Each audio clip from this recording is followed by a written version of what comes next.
a star, though shining afar. It can guide us and help us toward light to draw nigh. Life is a dream, time like a stream, carries our burdens away. Never despair, joys everywhere. Love can befriend you today.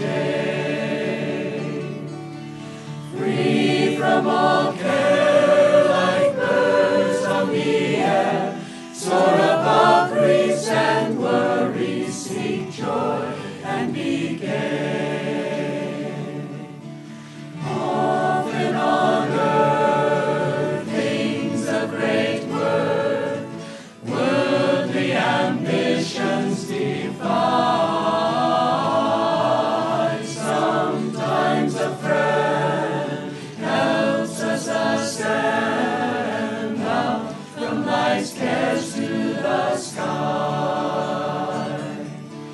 Love is a star, though shining afar. It can guide us and help us toward light to draw nigh. Love is a star, though shining afar. It can guide us and help us toward light to draw nigh.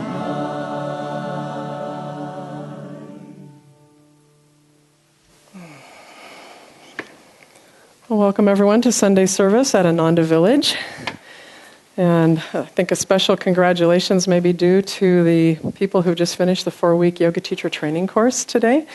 So congratulations, all of you. Great. I'm Tyagi Lisa Powers, and this is Nayaswami Devarshi, and it's our pleasure to be here with you today. So today's reading from Rays of the One Light is on reincarnation, the spiral staircase. Truth is one and eternal. Realize oneness with it in your deathless self within. The following commentary is based on the teachings of Paramhanasa Yogananda. In the book of Revelation, chapter 3, Jesus Christ tells us, "Him that overcometh will I make a pillar in the temple of my God, and he shall go out no more out." There is a difference between church dogmas, which are based on reasoned deductions from scriptural statements, and the pronouncements of wisdom, which are based on the inner realization of scriptural truths. Reason, like a train, can only follow already existing tracks of human experience. Human memory, being short, is seldom able to cross back over the threshold of a person's present existence. Biblical references to previous lifetimes on earth are overlooked in the deductive process, and we find them therefore excluded from the body of official dogma. Nevertheless, such references exist. The Bible itself presents them, as does Jesus in this passage. Not as abstract teaching, but as direct personal perception of truth. In the same way, Krishna, in the Bhagavad Gita, silences Arjuna's reasonable doubts on the subject, not by reasoned argument, but by the frank statement contained in the 4th chapter of that great scripture. Arjuna, you and I have passed through many births. I know all of them, though you, O chastiser of foes, recall them not. Thus, through Holy Scripture, God has spoken to mankind. Om, Om, Om.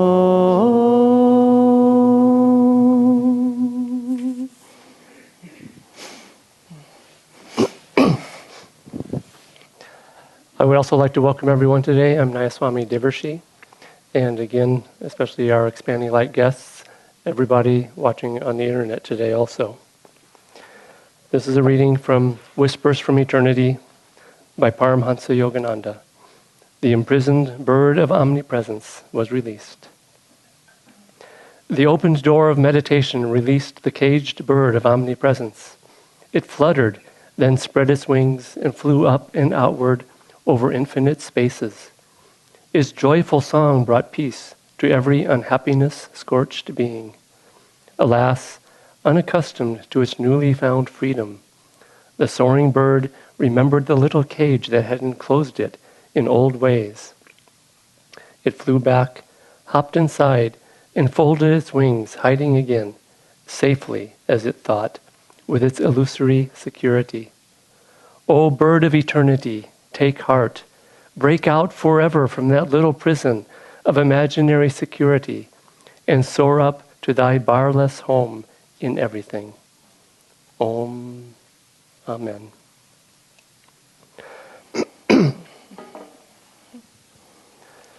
The topic today, reincarnation, the spiral staircase, is a very lengthy one when you look at it in one way. The reading was short, but reincarnation is very, very long because we've spent thousands, perhaps millions of lifetimes doing this same show over and over and over and over again.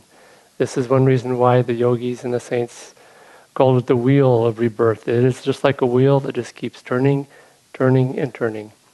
And the goal of the devotee is to get off of that wheel. Now, even if you don't believe in reincarnation, study it. Give it a chance. There's some really good books now about studies of children who have been reborn and know their past lives. Many, many great sages. And even just writers, artists, scientists believe in reincarnation in the West.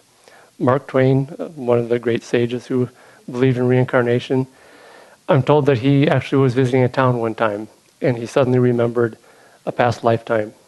And he knew where everything was in the town, even went to the cemetery and found and pointed out his gravestone from his past life. I don't know how true that story is, but he did say, I know. He said that he had had more lifetimes than anybody but Krishna, is the way he put it. It is a reality, but even if you study the principles behind it, you will be able to use them to change and to improve your life. Yogananda talked often about this because the goal of the spiritual path is to get out of this endless cycle. And I think most people, by the time they come here today, realize this and really want to finish it. I was talking to some guest visitors once at the Expanding Light, and they were asking, well, what is the goal of your lives and what you do here? And I was explaining some of our teachings, and then I got into the idea that we meditate and we try to merge back into God and seek liberation so that we don't have to keep reincarnating over and over and over again. And I was surprised by their answer, and I guess I'm not surprised, but one of them said, but we like it here. We want to keep coming back. And I realized I had to tone down my enthusiasm. But I'm not going to tone it down today. So, Yogananda taught that the soul in its nature is free in God already. And when we are born and reincarnate and incarnate in this earth, the way he put it was in one way, for example, he said that Satan created pain, among other things.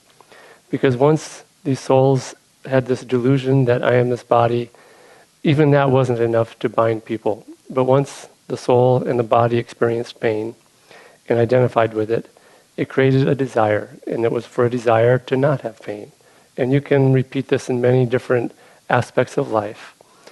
And that desire by itself causes the soul to keep coming back again and again, because that desire is not going to be finished or relieved in this lifetime, in this body. But we think that it can, and we're tricked into thinking that it can. And so we keep trying again and again and again, until finally we start to wake up after thousands and millions of lifetimes. And there's some dim memory that realizes that, I think I've tried this before and it's not working. And that memory of past lifetimes, it's dim, but if you really meditate enough and go deep, you start to have some inclinations of what these lifetimes were like. Those who don't believe in reincarnation just because you don't remember them, remember that when you leave your shopping list at home, you forget what you wrote down on that list 2 hours ago, and you forget some of those things, and you think you're going to remember your past lifetimes. Just because you can't remember them doesn't mean that they don't exist. And so Satan created this desire to be free from pain, to be free from suffering. And we think, and Satan put this thought in our minds, that we would be free by fixing it all right here and right now. Yogananda told a story, and it's in this book, and I'm going to do some readings from this book and tell that story from this book. It's called Karma and Reincarnation. If you don't have this book, I would suggest going after the service, wait a little bit, and go over to the boutique out there and buy this book, because it's really extraordinary. And for our viewing audience at home, go to www.crystalclarity.com to get this book. If you aren't interested in reincarnation and karma, this book will interest you in it. Pick it up and buy it. Buy it anyways. Yogananda tells a story, and he says that he gives the example of this man, and I'll tell a very brief version of it because I'm going to tell my wife Maria's version of it that she told one time. And he said that the soul is born and has a life, and he gave this example of a man who had a happy life and he had a good business, and he died with a desire that he finally decided, I want to share this life with someone. And so he died, and he died with that desire, and of course he had to be reincarnated. And so he was given a wife to share that lifetime with, but she died at a young age. And so he died with the desire that she would live longer. And then another lifetime he didn't have health, and he desired to have health. And he was given health, but in that next lifetime he wasn't given the wealth to be able to feed that healthy body. And it goes on and on and on. And finally, the soul wakes up one day at the end of a life and realizes, Lord, this is really stupid what I've been doing, what I've been asking for. I want only you. And God frees that soul. My wife Maria, 3 years ago, it was actually 3 years ago this Sunday, it was the same topic. We were in Dallas, and she had just started having some very severe symptoms just while we were there that turned out to be brain cancer, and she knew what was going on. And she knew that she had a very short time to live, as she kept saying, and she did. She only had 3 weeks after that. And she still insisted on giving the Sunday service. And she could barely stand, but it was her parting words of wisdom, of a life lived for God. And she told the same story, but in her very pithy kind of way, which she said that we're tricked into thinking that we can make everything perfect. Or as she put it, that we can make everything not suck in this life.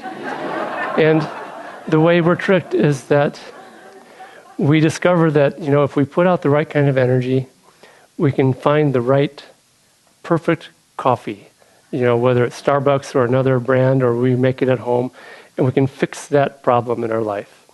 And we start to get optimistic that, it's just a matter of applying myself, and I will make every part of my life not suck in some way, and every part of my life good, just by perfecting it and working on it. And so we work on health, we work on finances, and we start having some successes, and we see, I can do this. I can find perfection here in this world just by fixing everything and making it perfect. But this world is based on duality. It's up and down, pleasure and pain, as that chant went. And so by the end of life, just like this soul, we realize that I didn't reach perfection yet in this life. And I would have had perfection if I had just gotten this thing perfect. And you end with another desire. And so this cycle of reincarnation, which is tied, as you can see, with karma, which is why this book is called Karma and Reincarnation. The two are tied together very, very closely. And so the job of the devotee, the one who really wants divine freedom, is to get off of this wheel in the end. Yogananda gave his teachings, in a sense, everything he taught, were really about how to do that, how to get off of this endless cycle and get off of the wheel and merge back into God. I'll read a couple of passages from here, describing different ways that he talked about doing it.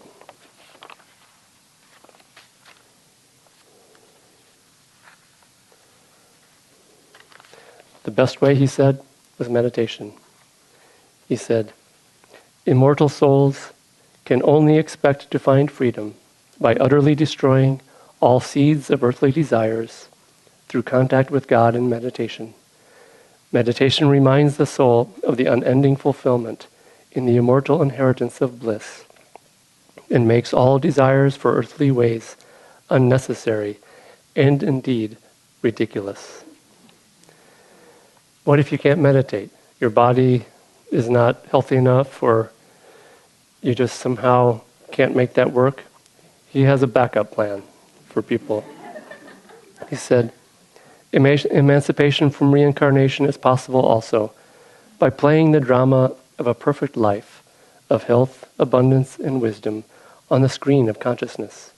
For example, if we can remove the consciousness of sickness and not fear sickness if it does come, nor desire health when we suffer from ill health, then we can remember the soul, which is forever well."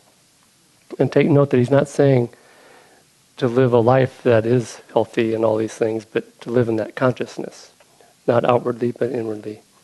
Equanimity, in other words, is a secret to freedom from the need to reincarnate. If we can feel and know that as children of God, we possess everything, even as our Father does, whether we are outwardly poor or rich, we can achieve freedom. If we can feel that we have divine knowledge, because we are made in the image of God, although humanly speaking we know little, then we can free ourselves from reincarnation. And in this passage, he talks about this life as just a dream, as a drama, as ourselves as actors on this stage.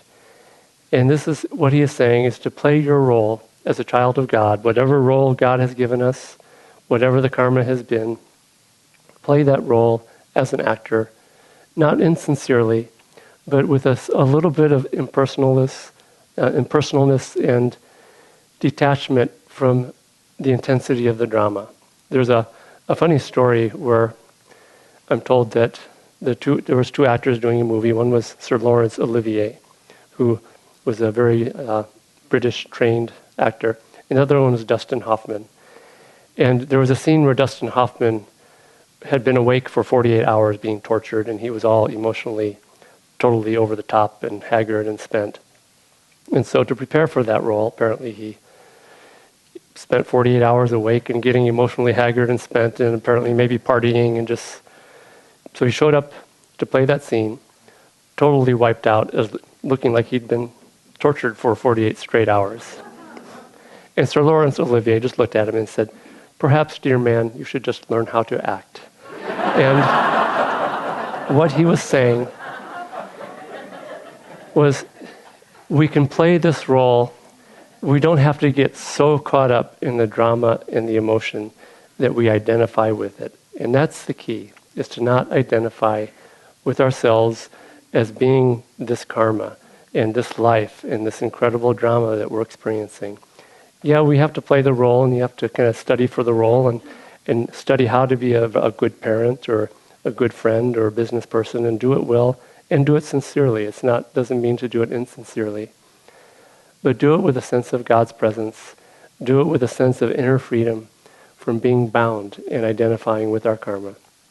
Swami Kriyananda said one time something that was really interesting, because we tend to think of karma as physical stuff that happens to us in health and that. And he said that even the most physical health karma, the sickness and ill health that comes to us, always has a mental component to it. And that mental component really is what causes the suffering in the end. And so even, especially, I would say, not just even, but especially, moods, Master said moods are just past karma. He said it's a result of overindulgent in the senses and in outward living. And so the inevitable slump and coming down. So don't identify even with your thoughts and your moods and the depression and all these things that you go through. It's just part of this wheel of karma. And one thing about this wheel is that it just goes up and it goes down, goes up and down. Nanda Moyima, the great Indian saint, said that every pleasure is just a point between two pains. And of course, then every pain is just a point between two pleasures. And just trust that when things are going really badly, it will turn around at some point. It's just the way the wheel of karma works and tricks us, because then we start thinking, now I've got it. I think I can just start fixing everything. Trust that when everything's going really smoothly, be aware, be on guard. It's like those old cowboy and Indian movies where the cowboys are out at night around the campfire, and it's a peaceful, beautiful scene. And one of the cowboys says, "Oh, it's so nice, it's so quiet." And the other one says, "It's too quiet." Because they can't hear the crickets chirping and everything's because they're surrounded by Indians is why it's so quiet. But it goes up and it goes down. It's just, that's how the wheel works. Yogananda said, essentially, our job, get off the wheel of karma and reincarnation. And this is how he puts it. The Bhagavad Gita describes reincarnation as a wheel, constantly turning. To get off the wheel, you have to desire freedom very intensely. Then only will God release you.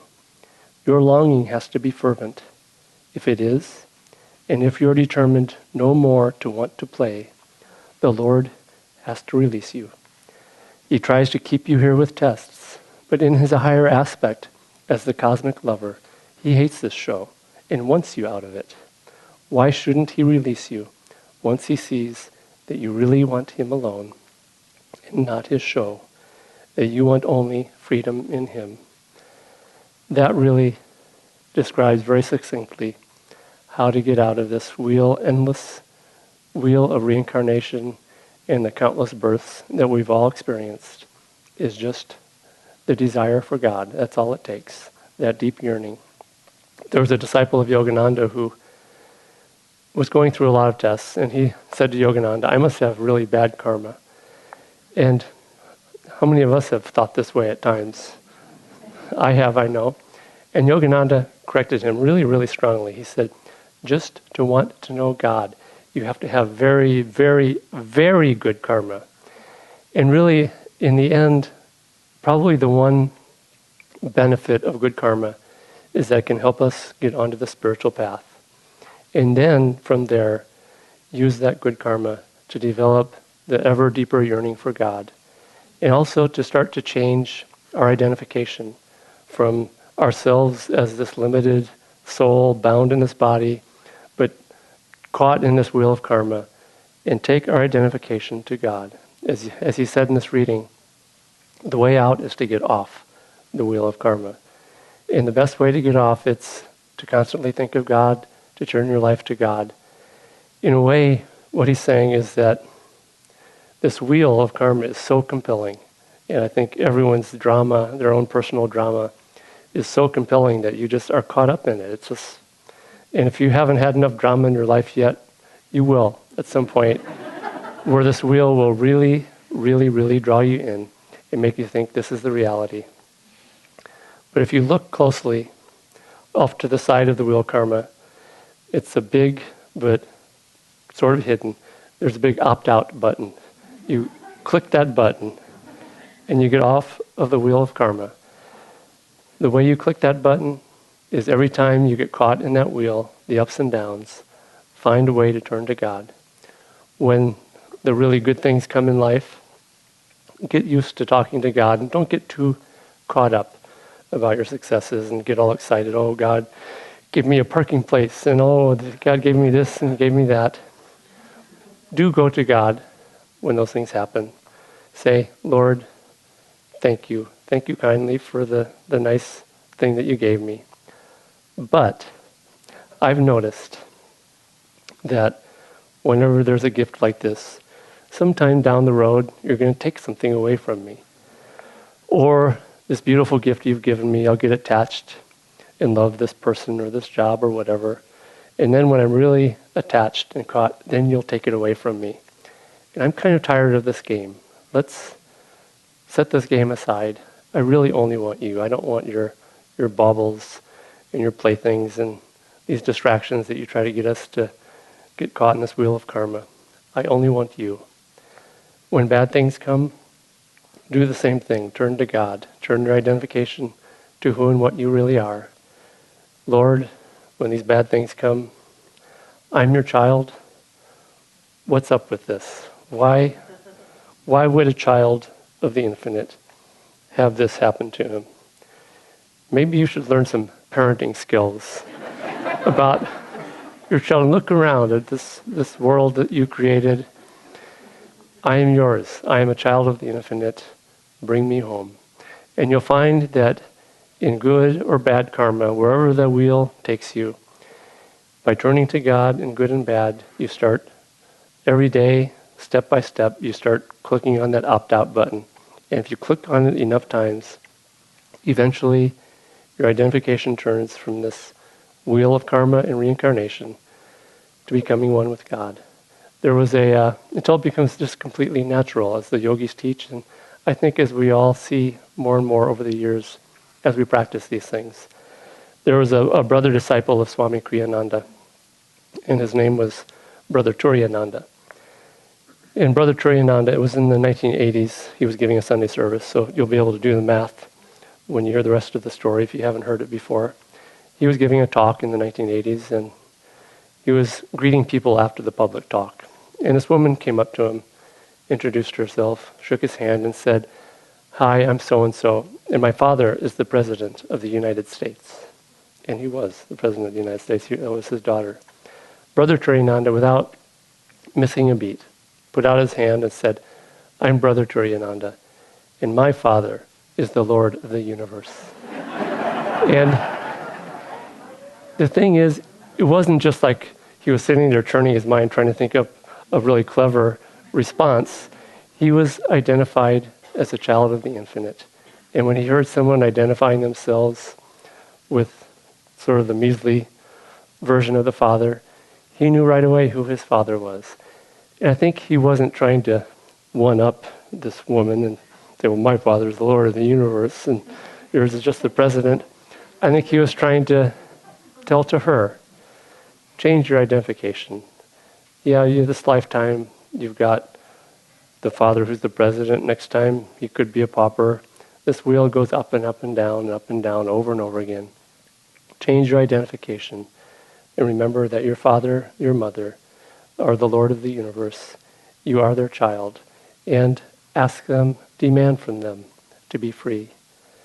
There's a final reading that I'm going to close with. And people have heard me read this before, and you're probably going to hear me read it again sometime, because I have it on my refrigerator door as a constant reminder, don't forget. It's kind of like my spiritual shopping list that I won't forget. And this is Yogananda speaking. He says, your job for now is to get to God. Don't worry about all the karma you still have to complete. Let God worry about that. First, destroy in yourself the source of karmic involvement. That source is your attachment to the ego. Once the ego is merged in him, then any actions you perform will no longer revert to yourself. Your actions will be like writing on water. They will leave no trace in the mind. In severing yourself from egoic involvement in any action that you perform, you will have cut the Gordian knot of delusion. This is the state of the Jivan Mukta, one who is free inside even while living in the world. Being inwardly free, nothing he does can ever affect him again. Om. Amen. This song is Through Many Lives by Swami Kriyananda.